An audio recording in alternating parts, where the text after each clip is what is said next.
Bonjour et bienvenue au Centre évangélique et Complétude. Ici Emmanuel Cambi, votre serviteur. Merci pour votre fidélité. À vous qui nous suivez pour la toute première fois, nous vous souhaitons chaleureusement la bienvenue. Et nous sommes une église située à Montréal, dont le passage du Marley est le passage principal avec son épouse. Vous pouvez nous suivre en direct sur la page Complétude et Dieu ne manquera pas de vous bénir. Aujourd'hui, au programme, nous allons parler dans le cadre de la pensée biblique, parler d'un des pièges dans lesquels les chefs religieux, en l'occurrence le pharisien et les scribes, voulaient enfermer Jésus. C'est les pièges de la femme adultère. Cette histoire est tirée justement du texte de Jean chapitre 8, plutôt verset 1 jusqu'au verset 11, que nous allons lire dans quelques instants. Et durant cette vidéo, je vais vous parler des 4 éléments. D'abord, nous verrons les contextes de ce passage de Jean chapitre 8. Et ensuite, nous allons pouvoir nous arrêter sur qu'est-ce qui s'est passé réellement. Parce que les chefs religieux vont amener la femme surprise prétendument en flagrant délit d'adultère. Mais est-ce que c'est ce qui s'est passé? Ils vont poser la question à Jésus, une question piège. Et comment Jésus va-t-il s'en sortir? Et finalement, nous allons voir les leçons à tirer par rapport à la manière dont Jésus s'en est sorti de ces pièges. N'est-ce pas intéressant le menu? Alors, sans plus tarder, tournez avec moi dans Jean chapitre 8. Lisons ensemble le premier verset. Jean chapitre 8, Jésus s'est rendu à la montagne des Oliviers, mais dès le matin, il alla de nouveau dans les temples et tout le peuple vint en lui. S'étant assis, il les enseignait. Alors les scribes et les pharisiens amenèrent une femme surprise en adultère et la plaça au milieu du peuple. Ils dirent à Jésus, « Maître, cette femme a été surprise en flagrant délit d'adultère. Moïse à la loi nous a ordonné de lapider de telles femmes. Toi donc, que dis-tu » Verset 6, il disait cela pour l'éprouver afin de pouvoir l'accuser. Mais Jésus s'étant baissé, écrivait avec les doigts sur la terre. Comme il continuait à l'interroger, il se releva et leur dit que celui de vous qui est sans péché jette le premier la pierre contre elle. Et s'étant de nouveau baissé, il écrivait sur la terre. Quand ils entendirent cela, accusés par leur conscience, ils se retirèrent un à un, depuis le plus âgé, intéressant n'est-ce pas, jusqu'au dernier. Et Jésus resta seul avec la femme qui était là au milieu. Alors s'étant relevé, ne voyant plus que la femme, Jésus lui dit, « Femme, où sont ceux qui t'accusaient? Personne n'a-t-il condamné ?» Elle répondit, « Non, Seigneur. » Et Jésus lui dit, « Je ne te condamne pas non plus. Va et ne pêche plus. » Amen. Un texte très intéressant parce que c'est un texte qui raconte l'histoire d'une personne, d'une femme qui a été prétendument surprise en flagrant délit d'adultère. Commençons par les contextes. Nous sommes en pleine période de la fête des cabanes. C'est une période effervescente. D'après l'histoire de l'Église, cette fête était caractérisée par la promiscuité sexuelle. Des gens venaient de partout et convergeaient vers Jérusalem. Alors à ce moment-là, certaines personnes se livraient à des pratiques sexuelles en dehors du mariage. Peut-être cette femme qui a été surprise en flagrant délit d'adultère était parmi ces personnes qui s'adonnaient, même, pourrais-je les dire, à ce genre de pratiques. Et elle a été surprise en flagrant délit d'adultère. Et ces gens, donc ces pharisiens, ces scribes, font éruption et viennent voir Jésus et vont poser à Jésus une seule question. Ils vont dire, Moïse nous a dit qu'il faut lapider ce genre de femmes. Mais toi, qu'est-ce que tu dis à ce sujet? Et le verset 6 dit, il disait cela pour pouvoir l'accuser. Alors, la question qu'il faut se poser d'abord, est-ce que c'est vrai? Est-ce que Moïse avait dit cela? La réponse est non. Ils ont mal interprété le texte de Deutéronome chapitre 22, verset 22. Que dit ce texte plus précisément? Vous allez être surpris. Le texte dit ceci. Si l'on trouve un homme en train de coucher avec une femme mariée, ils mourront tous les deux. L'homme qui a couché avec la femme ainsi que la femme, tu extirperas ainsi le mal du milieu d'Israël. Ce sont donc 2 personnes, l'homme et la femme, qui devaient être amenés normalement devant Jésus. Mais ces gens-là, un but de pouvoir, un but d'eux-mêmes, ont amené seulement la femme. Mais où est l'homme? Ils l'ont laissé s'échapper. Hypocrites qu'ils étaient. Alors il pose à Jésus la question de savoir, est-ce qu'il est d'accord qu'il faut lapider s'il y a des personnes? Jésus devait répondre par oui ou par non. Et c'est là précisément le piège, les dilemmes. Parce que s'il répondait oui, il faut la lapider, Jésus se serait opposé à la loi romaine qui disait que exclusivement, seulement les Romains avaient droit de prononcer la peine capitale sur une personne. Personne d'autre. Donc si Jésus avait dit, oui, il faut la lapider, eh bien Jésus se serait opposé donc à la loi romaine. Et par conséquent, Jésus aurait été accusé, mais aussi mis à mort, parce qu'on ne blaguait pas à l'époque.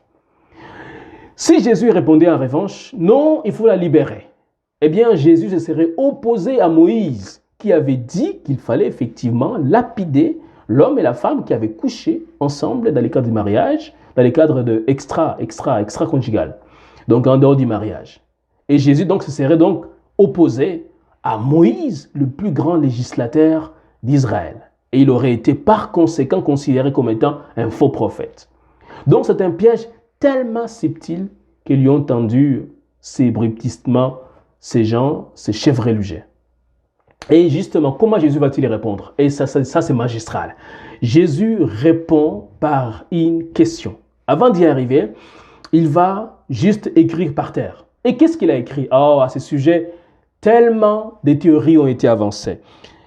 On a dit peut-être que Jésus aurait écrit la première fois parce qu'il a écrit 2 fois, au verset 6 et au verset 8. Les gens ont dit peut-être qu'il a écrit la première fois, il a écrit Luc chapitre 13, verset 3.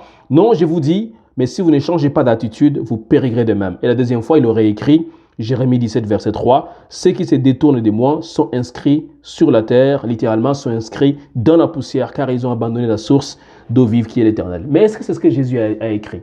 La réponse est, je ne sais pas. Personne ne sait ce qu'il a écrit.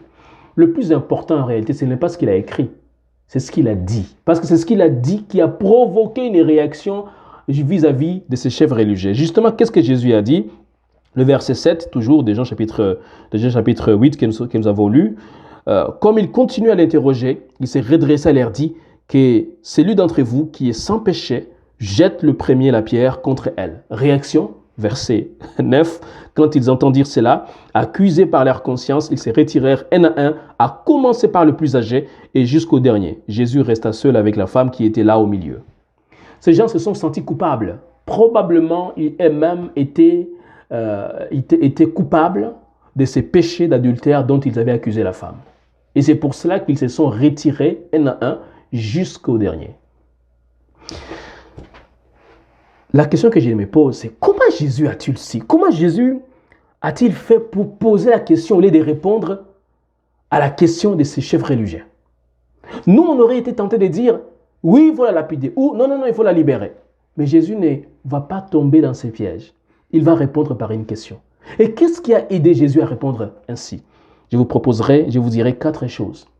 D'abord, parce que Jésus était un homme des prières. Au verset 1 justement de Jean chapitre 8, on dit que Jésus revient de Mont des Oliviers. Qu'est-ce qu'étaient les Monts des Oliviers? C'était l'endroit de prédilection de Jésus. C'est là où il allait prier assez souvent. Et donc, autant dire, mes amis, que si nous n'avons pas une vie de prière assez solide, il nous sera difficile d'échapper à certaines tentations, à certains pièges. Il nous faut être des hommes et des femmes de prière. Deuxième chose qui est de Jésus, c'est parce que Jésus connaissait les Écritures. Jésus connaissait Deutéronome chapitre 22, verset 22, qui disait qu'il fallait amener les 2 personnes et les lapider. Mais il n'a pas voulu rentrer dans ces débats théologiques. Il a voulu plutôt, par le Saint-Esprit, leur poser la question. Et justement, troisième chose qui est de Jésus, c'est que Jésus était une personne qui avait une relation étroite avec le Saint-Esprit. Il n'y a que le Saint-Esprit qui pouvait lui dire, ne réponds ni par oui ni par non, parce que si tu réponds par oui, tu vas tomber dans un piège. Si tu réponds par non, tu vas aussi tomber dans un piège. Ne réponds ni par oui ni par non, mais plutôt réponds en leur posant une question. Et ça, mes amis, ça s'appelle parole de connaissance. Si vous avez une relation étroite avec le Saint-Esprit, vous aussi, vous allez l'avoir. Et c'est ma prière. 4e chose pour terminer, c'est parce que Jésus voulait nous donner une leçon. Oui, Jésus voulait nous donner une leçon. Voyez-vous, ces pharisiens, qu'est-ce qu'ils vont faire? Ils amènent la femme et la placent au milieu du peuple. Pourquoi? Pour la ridiculiser. Ensuite, ils vont l'accuser et finalement, verset 11, ils vont la condamner. Mais comment Jésus va-t-il réagir? Jésus va accueillir cette femme, il ne va ni l'accuser ni la condamner, il va plutôt l'avertir et ensuite la pardonner. Il lui dit, moi non plus je ne te condamne pas, mais va, signe qu'il l'a pardonné et ne pêche plus, il l'avertit. Voilà ce que fait Jésus. Jésus nous avertit, non, il ne faut plus continuer dans ces voies-là Parce que cette voie mène inéluctablement vers une chute. Les pièges de la femme adultère étaient un piège subtil. C'est mon résumé. Ils ont voulu, ces pharisiens, ces scribes, poser une question à Jésus pour savoir qu'est-ce que lui, il pouvait dire à propos de la femme qui était surprise en flagrant délit d'adultère à la lumière de l'interprétation du texte de Deutéronome chapitre 22, verset 22. Et Jésus ne va pas répondre ni par oui ni par non. Pourquoi? Parce que c'était un homme de prière, un homme qui connaissait les Saintes Écritures, qui était rempli du Saint-Esprit, surtout qui voulait nous donner une leçon de compassion, qu'il faut savoir faire compassion aux gens même qui tombent dans les péchés, non pas cautionner ce qu'ils font, mais les avertir et les pardonner, afin qu'ils puissent avoir une seconde chance. Merci d'avoir été présent.